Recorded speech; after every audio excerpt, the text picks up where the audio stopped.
Hi everyone, welcome back to the channel. Today I'm going to show you ArgazUI, a control panel I built for ArduPilot SITL and Gazebo simulations. This is version 1.1 and it's a big step up from the first release. By the end of this video, you will understand exactly what problem it solves, how it works under the hood, and what changed in this new version.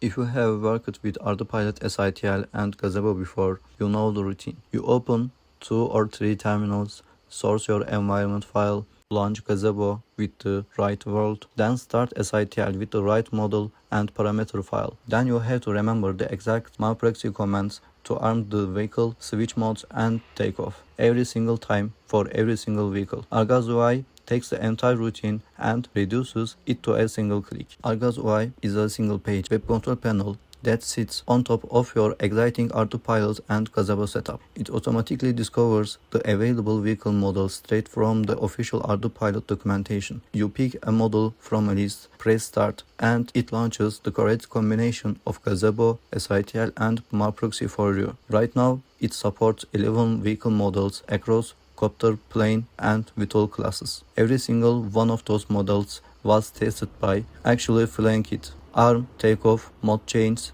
landing, and stop.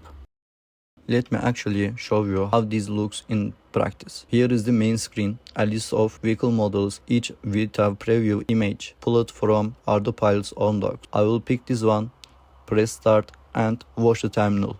Notice that the exact shell commands are typed into a real, visible terminal.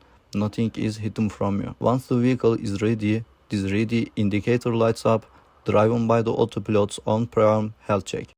Now I just press arm, then take off, and the vehicle lifts off in the simulation. Each button sends a real mauling command, autopilot's actual acknowledgement, including the rejection reason if something fails. There is a second terminal here too, completely free from mission scripts or manual commands, and the whole interface works in both English and Turkish.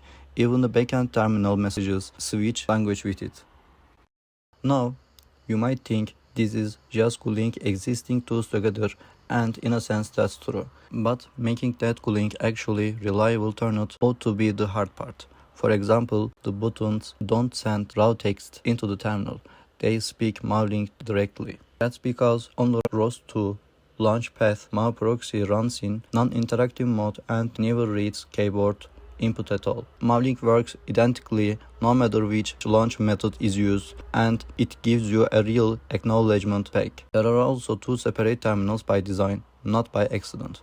The simulation has to occupy the terminal's foreground. Otherwise, malproxy can't read input and gets killed by the operating system. So, a second terminal exists purely so you still have a free shell for scripts and manual commands. And process cleanup never matches processes by name because that can accidentally kill the wrong thing. Instead, every terminal runs in its own session, and stopping it scans the actual process groups reported by the kernel. That means killing the wrong process is basically impossible. One thing that came directly out of testing is automatic arm recovery. A rejected arm command is almost never a bug. That means the vehicle isn't ready yet. ArgazUI automatically handles the 3 failures that actually showed up during testing. If the AHRS is still waiting for home or the Kalman filter isn't settled, it simply retries for up to 35 seconds. If a radio channel isn't natural, it reads that channel's trim value and centers the stick automatically before retrying. And if the accelerometer calibration is missing, it runs a simple calibration since the vehicle is sitting level in simulation anyway. There is one exception, the Sven K1 tailsetter, which needs a forced arm because it stands nose up by design. Once you form-arm it, it flies normally. Now let's talk about what actually changed since version 1.0. The biggest fix was the plane takeoff procedure, which simply didn't work before. I added a proper procedure engine that follows each vehicle class's official takeoff sequence, and validated it with a real flight of the Skywalker X8. On the installability side, I added a configuration file plus a doctor comment that checks your environment before you even try to launch anything. I also packaged the whole thing with Docker, so getting it running doesn't depend on hard-coded paths on my own machine anymore. On the telemetry side, every flight now produces its own run folder with a flight log report, something the first version simply didn't have. There is also small command line interface now for the people who want to drive it without the browser at all. And underneath all of this, I built out an actual test suite, unit tests plus end-to-end browser tests running automatically through CI on every change.